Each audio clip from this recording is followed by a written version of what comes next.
Closed captioning sponsored by Superior Toyota Hyundai and WVU Medicine Camden Clark. Live from our studios at One Television Plaza, this is WTAP News at 6. Tonight is the night the new Wood County Schools Superintendent will be announced. Good evening and thank you for joining us. I'm Phyllis Smith.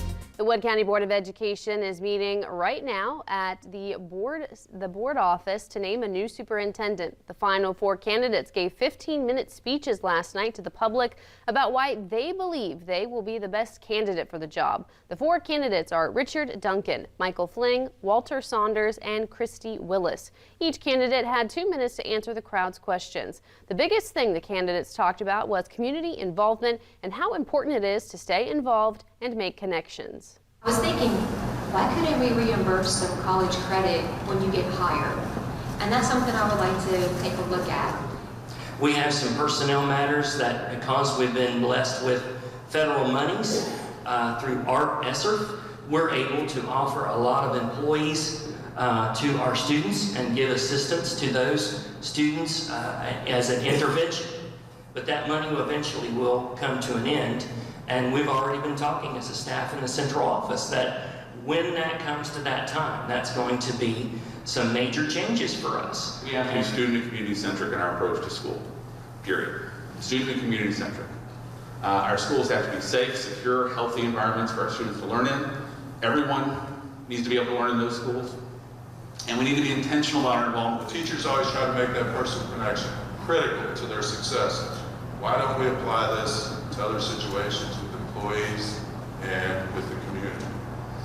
As superintendent of Wood County Schools, I will strive to make those personal connections with all students, employees, and community members.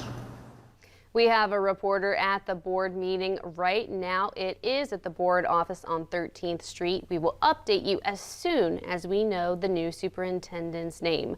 The current superintendent, Will Hassefluck, will be leaving July 1st to take over as Jackson County Schools superintendent. Turning to the weather, meteorologist Kirk Greenfield joins us now with the first look at your forecast. Kirk? Well, it's been a warmer day, but nothing compared to tomorrow. Right now, as we take a look at the view here on the Highmark West Virginia Skycam, 45 degrees right now, 23% relative humidity. That's a very dry value. The winds have sprung up out of the south-southwest at only 3 miles per hour, so no major wind chill, and the barometer 30.22 inches is falling rapidly.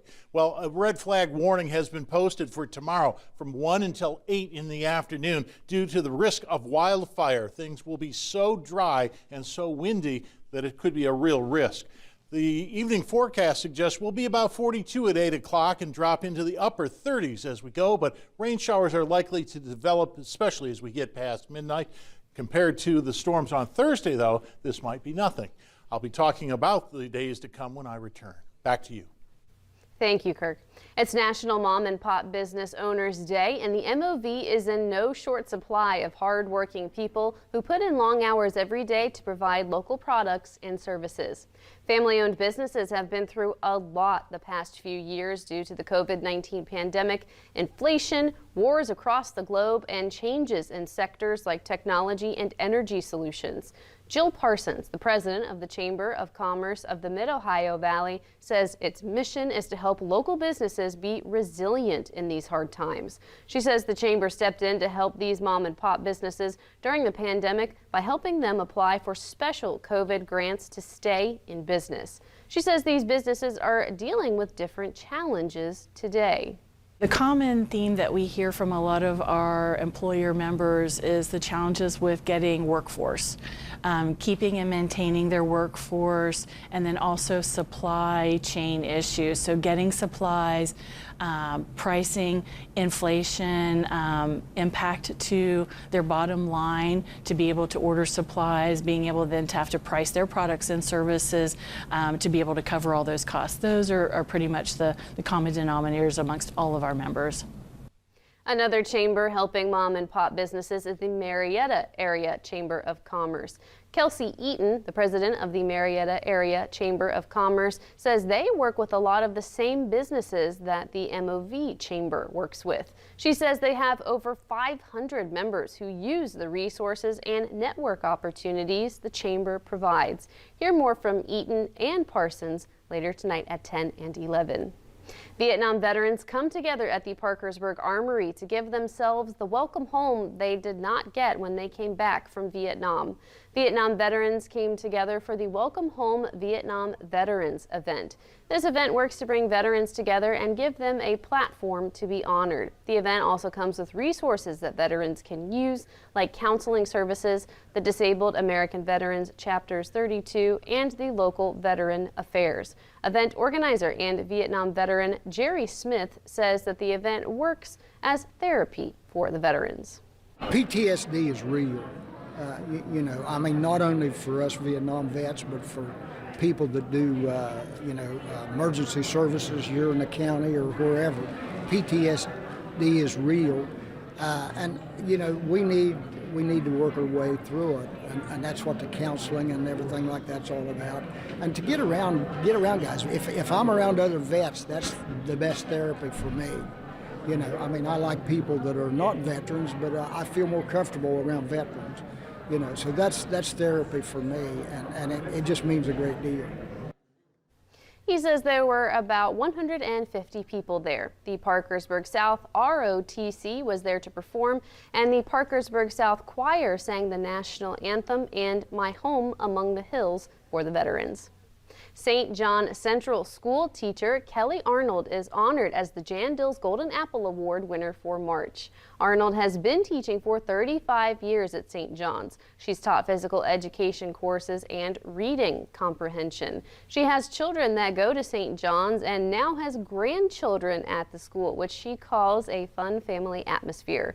She is known for going above and beyond in the classroom, especially last summer when she transformed her classroom into a Harry Potter themed Hogwarts. She's even taking her students on a class trip tomorrow to Washington, D.C. I think the more that we can expose our kids to what's out there in the world, the better people they're going to be someday. Instead of just being limited to what we have right here, let's see what's out there. And if you like it, then that's an opportunity. And if it's not something that you want to go with, then at least you have that basis of knowledge to say, okay, I'm here, but I know other things. Go to WTAP.com to nominate your favorite teacher. The United Way Alliance of the Mid-Ohio Valley is close to the end of its annual campaign. After last year's record-breaking campaign, where the nonprofit earned roughly $1.15 million, the organization is close to matching that goal once again. United Way Alliance Executive Director Stacy DeSico says that the group is at roughly 97% of that goal again. However, she says that even if they do not reach this mark, it is still a monumental moment for the nonprofit. It's monumental to get to $1 million. I think if you back up several years ago, I'm not sure our United Way was even thinking big enough to think that that was something that we could accomplish. And that campaign has been grown through our impact. It's been our increasing impact and our increasing touches in the community that have grown that campaign. And it means a lot of things. It means we have a team here at United Way that is working hard every day, year-round, to deliver the impact and believing that that's what brings in a campaign. She credits the many events that are being brought back during the 2021 through 2022 campaign for helping them get over the $1 million mark. The campaign is ending this Thursday.